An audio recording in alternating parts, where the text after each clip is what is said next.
So this time around, we're discussing symbolism. And we've already discussed symbolism in some of the other stories that we have read, including Bayat's story, The Thing in the Forest, which is actually included in the section for symbolism, but I chose to read it earlier.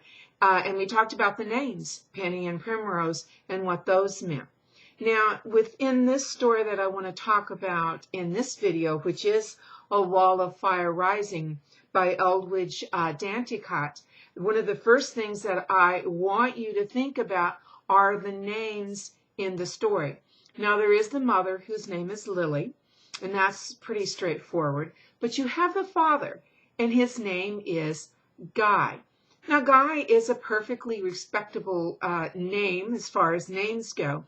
But when we think about a guy, we here in modern America almost don't even think of it as a name.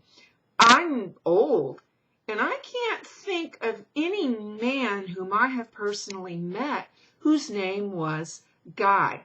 Now, of course, there is Guy Fawkes, who tried to overthrow the British government in England. But we think of it more as just a designation for a male.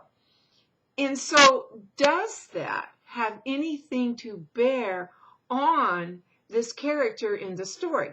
And then next I want you to think about the name of his son. And it is mentioned at least one time, and it is on page 239, where he is referred to as Little Guy. But throughout the story, he is almost always referred to as the boy. Now, of course, as Little Guy, he would be taking after, just what is the word that I want? He would be called, Big Guy and Little Guy, like Big Bob and Little Bob.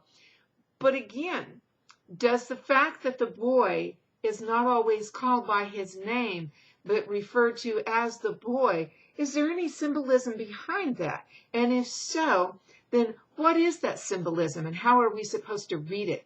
Is he every boy, or the fact that he is the boy? Does that make a difference as well?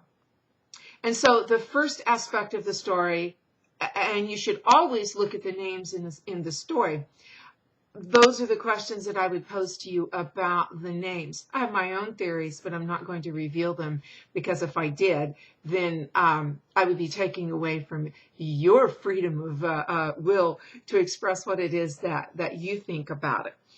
But this story, which takes place in Haiti, that is the setting, we do not have a time.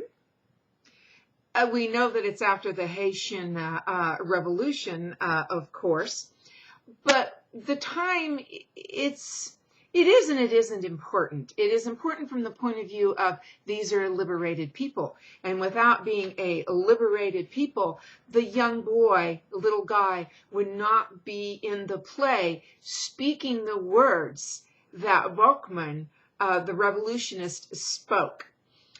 It's also important to know in this story that these people are very poor, and they speak of drinking sweet tea in order to calm down the vermin or the bugs that are in the stomach, causing people to be hungry. And of course, we know that's not what causes people to be hungry, and maybe they're even using it as a euphemism.